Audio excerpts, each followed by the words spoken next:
छोटे मोटे मुजाहरे करने से कराची के अंदर कुछ नहीं होगा। कौम परस्तों को क्या आप क्या समझते हो? तरक्की पसंद नहीं है। अगर वो तरक्की पसंद नहीं है तो कौम परस्त नहीं हो सकते। बैरिया के खिलाफ है जो जितने जो सिंध में जदोजहद चली है उसमें कौम परस्तों का रोल है, उसको शानदार रोल है, उसको सराहना चाहिए। हम इससे ज़्यादा बड़ी तादाद में दोबारा आएंगे और हम फिर दोबारा निकलेंगे बैरिया के खिलाफ, मलिक रियाज के खिलाफ। औरतें निकली, औरतों ने मजामत की और मशीनों के सामने खड़े रहे।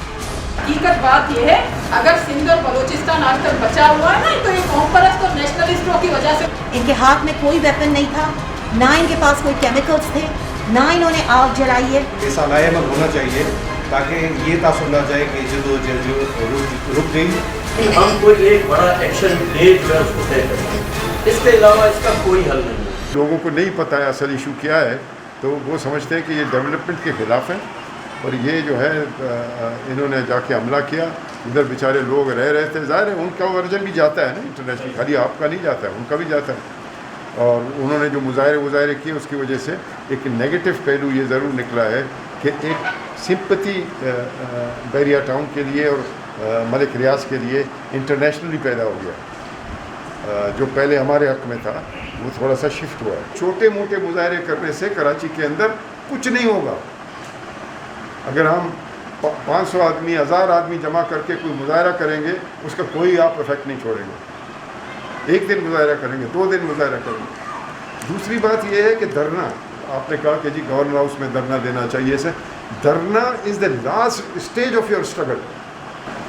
इसको आप तहरीक के हवाले से अगर आप जाएंगे, लोगों में जाएंगे, कराची के अंदर नाज़िमाबाद से भी अगर जुलूस निकले, याकूबाबाद से भी अगर जुलूस निकले, लियारी से भी जुलूस निकले और सारे जुलूस जो हैं मदीर से भी निकले, वाक़ई इकट्ठे हो जाएं और मुजाहरा करें और जलसा करें, निश्तर पार्क में लंबा एक चौड़ा जलसा करें, फिर जाके ये स्टेट थोड़ी सी हिलेगी। कौम परस्तों को क्या आप क्या समझते हो? तरक्की पसंद नहीं है। अगर वो तरक्की पसंद नहीं है तो कौम परस्त नहीं हो सकते। कौम परस्त तरक्की पसंद बदाई कौम परस्त हो सकता है। आप क्या समझते हैं अवामी तहरीक को? क्या वो कौम परस्त नहीं है? वो मार्क्स नज़रिए की हामी नहीं है, वो लेनिन की हामी नहीं है। ये सारी चीज़ें हैं। तो कौम परस्त कौमी इस जो नज़रिया है, मार्क्सी नज़रिया, उसी पे काम उन्होंने किया। हमेशा उसके हवाले से उन्होंने जदोजहद की है, जितनी भी जदोजहद की है। कालाबाग डैम की जदोजहद हो, वन यूनिट के ख़िलाफ़ जदोजहद हो, अब बैरिया के ख़िलाफ़ है, जो जितने जो सिंध में जदोजहद चली है उसमें कौम परस्तों का रोल है, उसको शानदार रोल है, उसको सराहना चाहिए और उसने बहुत सारा उसमें किरदार भी अदा किया है। हम इससे ज़्यादा बड़ी तादाद में दोबारा आएंगे और हम फिर दोबारा निकलेंगे बैरिया के खिलाफ, मलिक रियाज के खिलाफ। और इस तरह की तमाम जो पॉलिटिकल करप्ट पार्टी हैं जो कि इस वक्त मलिक रियाज के साथ जाके खड़ी हुई है, बल्कि देखिए ये बड़ा अच्छा मौका है उनको भी बेनकाब करने का कि आपने वोट दिए, या गुज्जर नाला की जो 1 लाख वोटर्स हैं उन्हें भी पता चलना चाहिए कि आप हमेशा से एमकेएम को देते हुए आए वोट, और अब ये किस तरह से किस एक भेड़िए के साथ जाके खड़े हुए हैं, तो मुशावरत कर रहे हैं। आप लोगों से जो राय निकल कर आएगी उसके बाद हम एक बड़ी मीटिंग में उसके बाद कोई लाहे अमल तैयार करेंगे। मेरे ख्याल से इस वक्त हम सब के लिए कलेक्टिव मुजाहरा होना चाहिए, ना कि सिर्फ हम एक इंडिविजुअल अपने अपने कायदीन के लिए मुजाहरे जिस तरह से लोगों ने शुरू किया वो नहीं होना चाहिए। चाहे वहाँ तोड़ फोड़ हुई, जो भी हुई, जिसने किया उसकी मुजाहिमत थी, एक हद तक मुजाहिमत रखें, इतनी भी ना कि स्टेटमेंट पर स्टेटमेंट देते जाएं कि गेट तोड़ा है, ये तोड़ा है, वो तोड़ा है। 8 सालों से जो ज़मीनें खाई जा रही हैं, हड़प की जा रही हैं, उन पर कोई तवज्जो दे रहे हैं? नहीं। दोस्त हैं हमारे, लाला हफीज़ हैं, वाजा हैं, 8 सालों से इनके साथ होकर हम सब थे।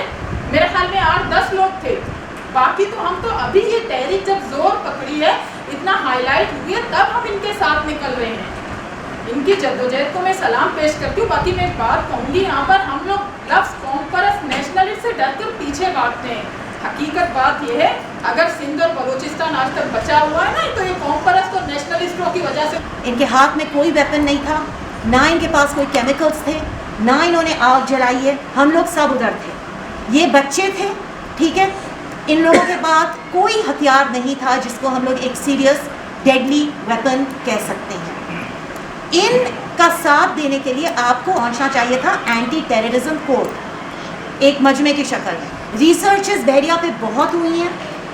ज़ारा मलकानी, शहाना रजानी ने की है, हफीज़ जमाली ने की है, गुल हसन कलमती के अलावा अख्तर कलमती ने भी की है कीर्थर नेशनल पार्क के ऊपर।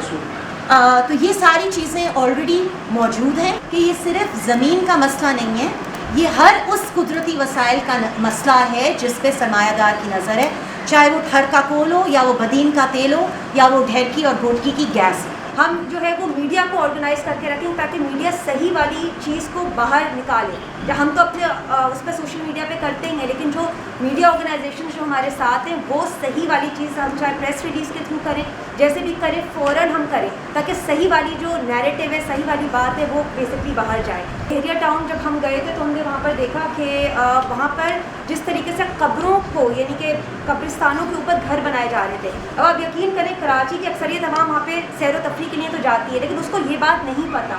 अगर लोगों को पता होगा, आप यकीन करें वो सोचेंगे ये कैसी जगह है, तो अजीब यानी अजीब यहाँ का इनका हिकमत अमली कितनी अजीब है। लोग मुसलमान या जो भी इंसान अपने आप को कहते हैं, लेकिन जो ये चीज़ कर रहे हैं तो ये तो कोई जानवर भी ये चीज़ नहीं करता, ठीक है ना। तो ये हम इसको हाईलाइट करें ज़रा सोशल मीडिया और वैसे हमारे मीडिया के थ्रू। सबसे पहले जो रेजिस्ट हुआ शफी उम्मत काचे लोगों पर, वो औरतों ने ही किया।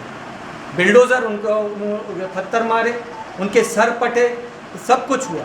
उसके बाद हाजी अली मोहम्मद गोट पे हमला हुआ, वहाँ पे औरतें निकली, उनके वीडियोज़ हैं मेरे पास हैं, वो वीडियोज़ डाउन न्यूज़ में भी नशर हुए हैं, वो सोशल मीडिया में हद से ज़्यादा देखे गए हैं। उसके बाद अरबाब गबोल गोट पे हमला हुआ, वहाँ पे भी औरतें निकली हैं। और कमाल खान जोक्यो मरूम की ज़मीनों पर जब हमला होता है तो उसकी औरतें निकली हैं। जायद याद है आज से 3 साल पहले औरतें निकली, और जो अप्रैल में वाक़या वहाँ पे भी औरतें निकली, औरतों ने मज़ामत की और मशीनों के सामने खड़े रहे। तो ये बात नहीं है कि सिर्फ मर्द करें। हाँ, एक और बात है कि कबायद नीम कबायदी निज़ाम है, औरतें इस तरह सियासी जद्दोजहद में आगे नहीं। इनके लिए भी मैंने अबीदा से, लैला से और सबसे कहा है कि आप उनसे कनेक्ट रहें, आप उनके पास जाएं, उनको हिम्मत बधाई करें। और सबसे बड़ी बात है, हवा और बीबी एक हवा थी और हाजरा, उन्होंने रजिस्ट की, उसकी एक रिपोर्ट नज़िया ने डाउन में छापी। ये गिरफ्तारियाँ, ये FIRs कुछ भी नहीं है, कुछ भी नहीं है। ये एक फेज़ था हमारा जद्दोजहद का, जो हम 8 सालों से लड़ रहे थे। अब ये दूसरे फेज़ पे हम आ गए हैं, अब इसको लेके आगे चलना है। खौफ का माहौल है और उनका सिर्फ मकसद ये है किसी तरीके से इस जद्दोजहद को रोका जाए, लोगों में खौफ हरास पैदा किया जाए। और काफ़ी सीनियर लोग बैठे हैं मेरे ख्याल से कि सारे दोस्तों की राय सुनने के बाद कोई ऐसा लाएमल होना चाहिए ताकि ये तासुर ना जाए कि जद्दोजहद जो रुक गई या डर और खौफ की वजह से ये मामला जो है वो कहीं रुक जाएंगे। और दूसरी बात यह है कि अगर अब इस वक्त सिंध भर के अवाम का जो गम और गुस्सा है उसको पॉजिटिव और बेहतर सिमत में लेकर जाने की ज़रूरत है, क्योंकि इस वक्त सिंध के पूरे लोग जो हैं इस मामला पर गम और गुस्से में ज़रूर हैं। गुलशन अदीब में जस्कम हाउस से यूँ हम सामने देख रहे थे 50 बंदे जस्कम की पूरी लीडरशिप के साथ उठा दिए गए, और आए दिन 150-200 जो है वो FIR में दूसरे नाम आते जा रहे हैं। ये बात अपनी जगह हकीकत है कि हम इस ट्रॉमा में हैं। रोज़ जब हमें ये खबर पहुँचे कि एक FIR में 150 नामालूम है तो पता चल जाता है कि 10 FIR में 1500 लोग कल FIR हो गए। अब नामालूम का मकसद ये कि कल जो भी एक्टिविटीज़ करेगा उसको अंदर डाल दे नामालूम के नाम पर, और ये खौफ है, इस बात से कोई इनकार नहीं कर सकता। हम इस ट्रॉमा में चल रहे हैं। आप मलीर में अभी आके रहें, आपको अंदाज़ा होगा कि कैसे सिचुएशन है। आफाक अहमद की तरफ से जो है वो पूरे इलाके में जो है वो चौकिंग हुई है कि सिंध को हम जो है वो सिंधु देश नहीं मानेंगे, और इस तरह का लोगों को मसला ही नहीं पता। असल मसला ये है कि लोगों को बात ही नहीं पता हुआ क्या है ये। अब जो उसके बाद जो है ना वो हमारा जो सोशल मीडिया, हमारा जो मीडिया है वो कमज़ोर है। मगर यही बातें जो है सोशल मीडिया पे अगर ये कर देते या कोई वीडियो बना लेते तो कम अज़ कम जो है ना लोगों तक हमारा प्रोपेगेंडा मशीनरी बस जो है ना वो थोड़ी सी अगर तेज़ हो तो बहुत कुछ हम हासिल कर सकते हैं। MQM, PTI और MQM के जितने ऑफशूट्स हैं उन सब ने जो पूरे शहर के अंदर जो आग लगाई है, मैं समझता हूँ कि उसका जवाब देने के लिए ये जो आज मीटिंग है इसका तो हम एक स्टेटमेंट जो है ज्वाइंट हम जारी कर दें, लेकिन हम कोई एक बड़ा एक्शन डे जो है उसको तय करें। इसके अलावा इसका कोई हल नहीं है। और इस एक्शन में जिस तरह बाकी दोस्तों ने कहा है, यहाँ कराची शहर में जो डिस्प्लेसमेंट हो रही है वो लोग आएँ, ट्रेड यूनियन मजदूरों के लोग आएँ, बस्तियों से लोग आएँ, और जिनके साथ ये हुआ है, बहरिया टाउन का मसला है, DHA का मसला है, ये सारे लोग हैं, ताकि ये एक अल्टरनेट जो है नुक्ता नज़र जो है ये डेवलप हो।